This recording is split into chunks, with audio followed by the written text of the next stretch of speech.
Hello everyone, today we will tell you about a movie where a guy can stop time and do whatever he wants, called The Return, from 2006.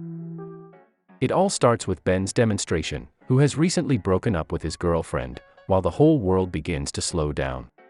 Over time, Susie started new relationships, and Ben himself joined an art club because he has been into drawing. His skills are enough to impress his teachers. One day, Ben couldn't stop thinking about Susie, and when he closes his eyes, her image flashes before him, causing him to experience insomnia.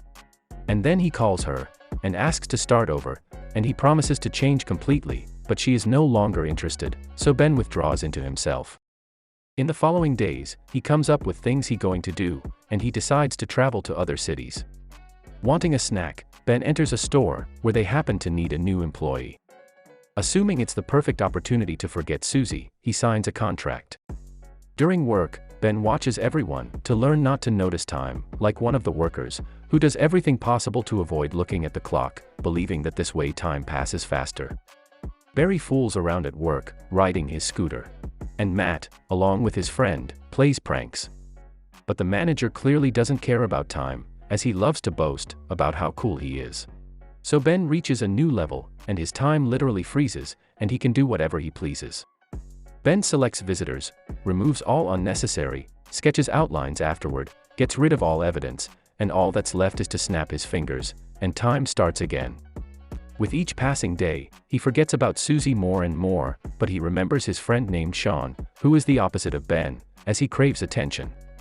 One day, Ben encounters a coworker he starts to like, but he has no strength to confess to her. Because of this, he simply offers her sandwich to share, and gets a little messy, but Sharon can't clean up, and Ben helps her. While Sharon leaves, Ben really wants to freeze time, but he doesn't make it in time, and Sharon leaves. So he just returns to the hall, where Matt confesses that he is going to the movies with Sharon soon, which hurts Ben, as if all the bad luck in the world is revolving around him. In his early childhood, he fell in love with his classmate, and when she injured her hand, classmates wrote supportive words on her cast, but not Ben, as he was too afraid to approach her. On the day she removed her cast, her hand was covered in hair, and recently friendly classmates started making fun of her. Gathering his courage, Ben finally approaches her, promising to be there for her, no matter what. A few days later, she asks if he wants to kiss her, and he answers, yes. All that's left is to meet at the designated place, where he arrives a little early, but still doesn't wait for the girl. It turns out that she moved to a new city, and won't come back here. In real time, the manager announces that they will participate in a soccer match, and his friends will be playing against them. And although none of them wants to participate, they have no choice. During the match, Ben stops time, but one of the guys starts running, surprising him. Nevertheless, he manages to restore the flow of time. After the game, he and Sharon stop by a cafe. During the conversation, Sharon admits that she has no one, and the movie date was just a joke, they never went anywhere. Sharon adds that she always wanted to meet an artist, because she believes they see the world completely differently.